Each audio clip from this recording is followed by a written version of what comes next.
네, 안녕하세요. 마케팅의 본질 이야기하는 곽진영입니다. 자, 오늘 이야기할 주제는 우리가 마케팅하면서 정말 많이 고민하는 주제죠. 왜 안 팔리는가? 안 팔리는 이유에 대해서 다뤄보도록 하겠습니다. 보통 미팅 가면 이런 말씀들 많이 하세요. 광고 운영하는데 효율이 안 나옵니다. 광고에 문제가 있는 것 같습니다. 라고 하시는데, 사실 우리가 마케팅을 하면서 성과가 잘 나오고 막 좋을 때는 내가 잘해서 잘 된 것 같지만 반대로 성과가 안 나오면 광고 매체가 좀 이상이 있는 거 아닌가? 이렇게 이유를 멀리서 좀 찾게 되는 것 같습니다. 하지만 저희가 살펴보면요, 사실은 광고 매체 자체가 잘못됐거나 운영이 미흡해서 성과가 안 나오는 그런 경우도 물론 있긴 하지만, 그보다는 제품과 서비스의 본질 자체가 매력적이지 못해서 그런 경우가 훨씬 더 많은 것 같습니다. 예컨대요, 광고 매체 같은 경우에는 크게 잘못 작동되는 경우는 많이 없습니다. 하지만 우리 브랜드의 성격과 광고 매체 성격이 잘 안 맞을 수는 있어요. 예를 들어서 제품이나 서비스 가격이 너무 높다든지 타겟이 한정적이라든지, 이런 경우에는 사실은 광고 매체하고 궁합이 좀 안 맞을 수는 있고, 이런 경우에는 다른 광고 매체로 변경해서 테스트를 해보거나 타겟팅이나 소재를 한 번씩 교체해보는 것도 답이 될 수 있겠죠. 하지만 대부분 이렇게 시도를 해도 효과가 거의 없는 경우가 많습니다. 이럴 때는 또 광고 운영을 잘 못해서 그런 게 아닌가라고 생각하게 되는데요.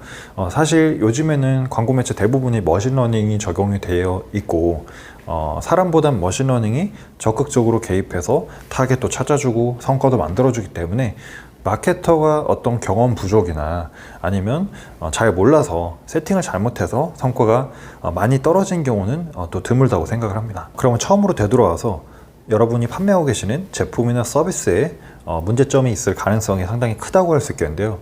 고객의 관점에서 바라보면 굉장히 간단합니다.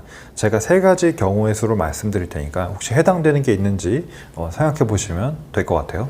자, 첫 번째로는 비슷한 가격대에 우리 브랜드가 아니더라도 다른 브랜드를 선택할 게 너무 많다는 겁니다. 예를 들어서 제가 수분크림을 판매를 하는데 2, 3만 원대 수분크림을 고객이 실제로 고를 때 닥터지라든지 굉장히 유명한 브랜드가 많은데 왜 그들 대신 우리 브랜드를 굳이 선택을 해야 되는지에 대한 설득이 부족했다라는 거죠. 그렇죠? 그리고 두 번째로는 더 낮은 가격에 비슷한 혹은 더 좋은 서비스를 공급하는 브랜드들이 많다는 겁니다.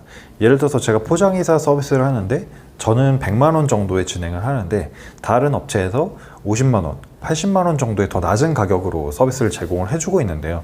그럼 우리가 더 비싼 가격을 받는 것에 대한 효익, 베네핏에 대해서 설득을 잘 못한 경우에 이럴 수가 있는 것이죠. 마지막 3번째로는 우리 브랜드에서 가진 소구점 대신 고객은 다른 구매 결정 요인이 더 중요하다는 겁니다. 예를 들어 제가 중국산 노트북을 굉장히 저렴한 가격에 판매를 하고 있는데요. 고객이 실제로 노트북을 구매할 때 중요하게 여기는 것은 가격도 물론 중요하지만 그보다 성능이라든지 안정성, AS 이런 것들이 더 중요하다고 할 때 고객은 충분히 이 브랜드가 합리적이지만 다른 선택을 할 수가 있다는 것이죠. 그래서 고객의 관점에서 이러한 3가지 요인 때문에 우리 브랜드의 제품이나 서비스가 판매되지 않고 있을 가능성이 상당히 크다라고 할 수가 있겠고요. 실제 우리 제품과 브랜드에 문제가 있는지 없는지 식별해 보기 위해서는 제가 한 2가지 정도 팁을 알려드리도록 할게요. 자, 먼저 첫 번째로는 여러분이 전자상거래, 이커머스 기반의 웹사이트를 운영하고 계시다는 전제 하에 전체 방문자가 100명 정도 들어오는데 그 중에서 한두 명, 1, 2% 정도의 사람들도 구매 행위를 하지 않고 나가버린다라고 하면은 여러분이 판매하고 계신 제품이나 서비스의 매력도가 상당히 낮을 확률이 있다는 겁니다. 경쟁력에 대해서 점검이 필요할 것 같고요. 두 번째로는 실제 우리가 오프라인에서 사람을 고용해서 테스트하는 방법도 있겠습니다.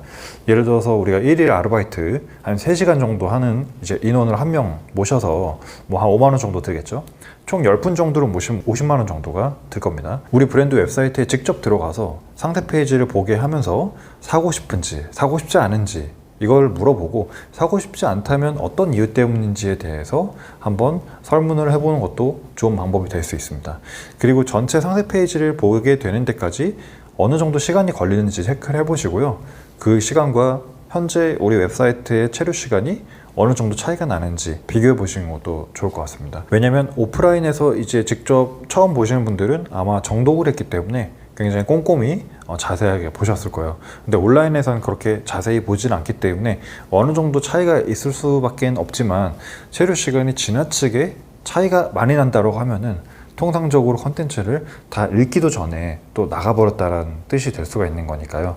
그렇다면 현재 랜딩 페이지의 내용이 그렇게 매력적이지 않거나 경쟁력이 부족하다고 볼 수 있겠죠. 그럼 컨텐츠에 대한 개선도 사실은 해줘야 되는 것이고요. 그래서 마케팅을 하면서 성과가 잘 나오지 않을 때 주로 이제 광고 매체라든지 이런 세팅, 운영 이런 부분을 주로 저희가 의심을 가지게 되는데, 사실 그런 부분에 대한 개선 사항도 물론 있습니다만 그 이전에 본질적으로 우리가 지금 판매하고 있는 제품이나 서비스에 대한 경쟁력은 정말 있는지 혹은 부족함이 없는지를 체크해 보는 게 우리가 이제 마케팅하면서 안 팔리는 이유에 대해서 진단하는 가장 첫 번째 순서라고 저는 생각을 하고요.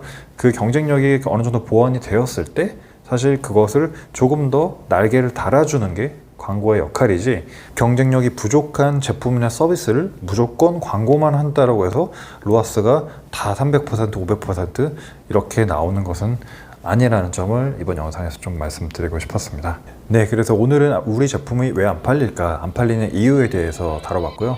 오늘 영상을 여기서 마치고 전 다음 영상으로 다시 돌아오도록 하겠습니다. 고맙습니다.